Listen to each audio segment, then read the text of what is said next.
السلام علیکم ناظرین، آپ کا مسمان رحمان چودھری ہمیشہ کی طرح آپ لوگوں کی خدمت میں حاضر ہے۔ میرے ساتھ موجود ہیں پاکستان کے سینئر جرنلسٹ مظہر برلا صاحب، جو کہ آج کل ٹاپ ٹرینڈ میں ہیں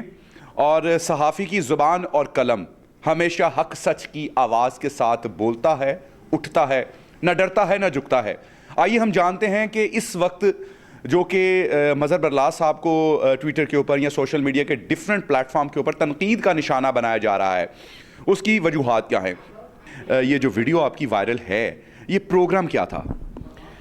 دیکھیے، یہ نبی پاک صلی اللہ علیہ وسلم کے چونکہ ولادت کا مہینہ ہے تو اس حوالے سے ایک پروگرام تھا کہ امت کی وحدت جو ہے وہ کیوں نہیں۔ تو اس میں میں نے بیان کیا کہ مسلمانوں کے اختلافات کیوں ہیں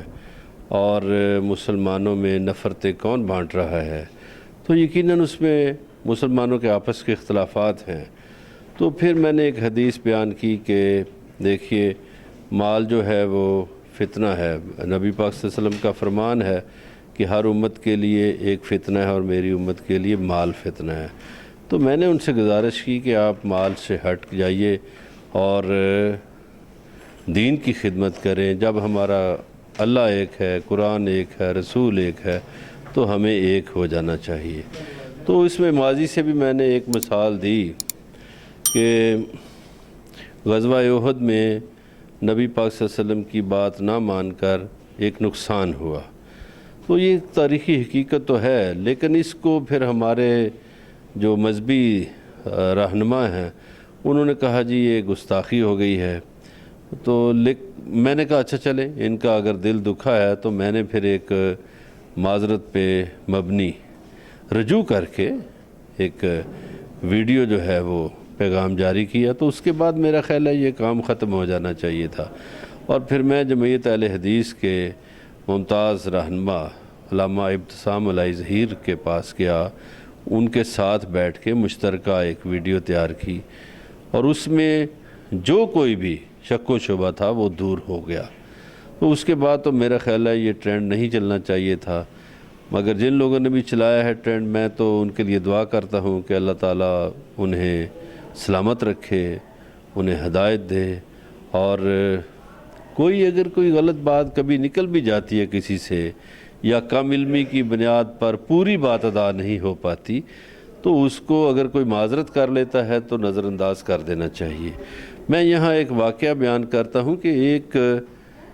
کوئی کافر دوران جنگ ایک صحابی کی تلوار کے نیچے آ گیا، تو اس نے کلمہ پڑھ لیا۔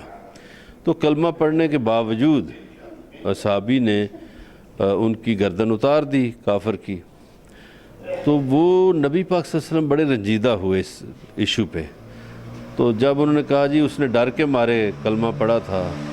تو نبی پاک صلی اللہ علیہ وسلم نے فرمایا کہ آپ نے اس کا دل چیر کر دیکھا تھا، جب اس نے کلمہ پڑھ لیا تو پھر وہ مسلمان ہو گیا۔ تو میں سمجھتا ہوں کہ اگر کوئی بندہ رجوع کر کے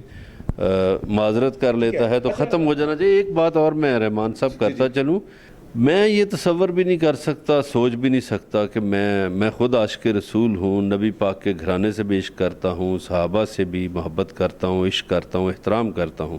میں یہ سوچ ہی نہیں سکتا کہ میں اہل بیت یا صحابہ اکرام کی کوئی گستاخی کر سکوں۔ یہ میرے تو ایمان کا حصہ ہیں، وہ میں کیسے کر سکتا ہوں؟ اور پھر میرا یہ یقین ہے کہ جو لوگ نبی پاک صلی اللہ علیہ وسلم کے ہم قدم ہو کے چلے،